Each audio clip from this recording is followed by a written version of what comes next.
પ્લાન્ટની અંદર કંટ્રોલ્ડ એન્વાયરમેન્ટમાં આપણે પ્લાન્ટને ગ્રો કરાવીએ વિથઆઉટ ડિઝીઝ કે કોઈ બી પેથોજન મતલબ કોઈ માઇક્રોઓર્ગેનિઝમ છે યા પછી કોઈ કીટક છે એને ડિઝીઝ ન કરી શકે, કોઈ રોગ ના કરી શકે, એવી રીતે આપણે ગ્રો કરી શકીએ લેબની અંદર.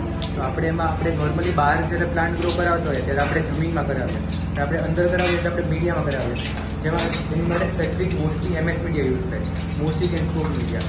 હવે એમાં છે ને અલગ અલગ સ્ટોક હોય, એમાં અલગ અલગ કેમિકલ્સ છે, વિટામિન્સ, હોર્મોન્સ, એવું બધું આપણે અહીંયા લેબમાં જ પ્રોવાઈડ કરીએ, તો એના લીધે એ સરખી રીતે ગ્રો કરી શકે. તો આપણે એને છે ને પછી એને ઇન્ક્યુબેશન ટાઈમ આપવાનો હોય પ્લાન્ટને. તો ઇન્ક્યુબેશન ટાઈમમાં આપણે 16 કલાકનો લાઇટ અને 8 કલાકનો ડાર્ક, એવી રીતે ઇન્ક્યુબેશન ટાઈમ આપીએ. અત્યારે મીડિયા બનાવવાની પ્રોસેસ ચાલુ છે અમારે. તો મીડિયા અત્યારે ઓટોક્લેવ થશે, એટલે મીડિયા પછી સોલિડિફાઈ થશે અને 24 hours પછી અમે એમાં પ્લાન્ટનું ઇનોક્યુલેશન કરશું. હવે ઇનોક્યુલેશન કરશું એટલે પછી એમાં પ્લાન્ટ ગ્રો થશે. આ મીડિયા રૂમ છે, અહીંયા અમે મીડિયા પ્રિપેર કરીએ છીએ. બાજુમાં વોશિંગ રૂમ છે, ત્યાં વોશિંગની બધી પ્રોસેસ છે. સામે છે કલ્ચર રૂમ, ત્યાં અમે લોકો જે કલ્ચર રૂમ લાઈક છે પ્લાન્ટ ને બધું ને ત્યારે એની બાજુમાં ઓફિસ છે ને એવું બધું છે. क्या क्या वनस्पति टिश्यू કરી શકते બધા જ નહીં થઈ શકે. ધાન્ય પાકની કરવી હોય તો હા, એનું કોઈ થઈ શકે. શેરડી, સોરી, શેરડી એનું પછી હા, એનું આઈડિયા નથી મને, એમને ખબર છે વધારે. અમે બી અહીંયા સ્ટુડન્ટ છીએ, અમારું ડેઝર્ટેશનનું કામ કરાયા છે. તો અમે લોકો બધા અલગ અલગ પ્લાન્ટ પર કામ કરીએ છીએ. ટિશ્યુ કલ્ચરથી બેનિફિટ શું એમ પ્રજાતિમાં?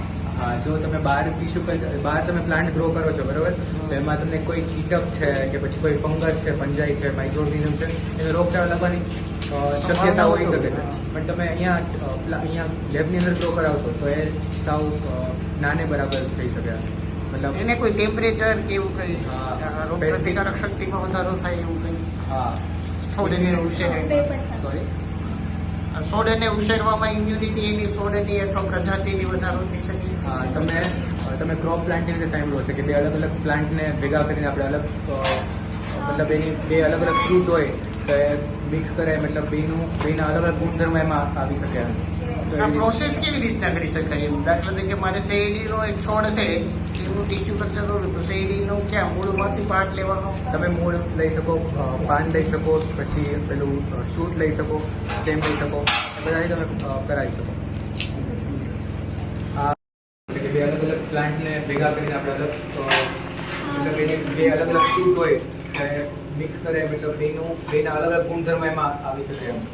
આ પ્રોસેસ કેવી રીતના કરી શકાય? દાખલા તરીકે મારે શેરડીનો એક છોડ છે, એનું ટિશ્યુ કલ્ચર કરું તો શેરડીનો ક્યાં મૂળમાંથી પાર્ટ લેવાનો? તમે મૂળ લઈ શકો, પાન લઈ શકો, પછી પેલું શૂટ લઈ શકો, સ્ટેમ લઈ શકો, બધાથી તમે કરાવી શકો.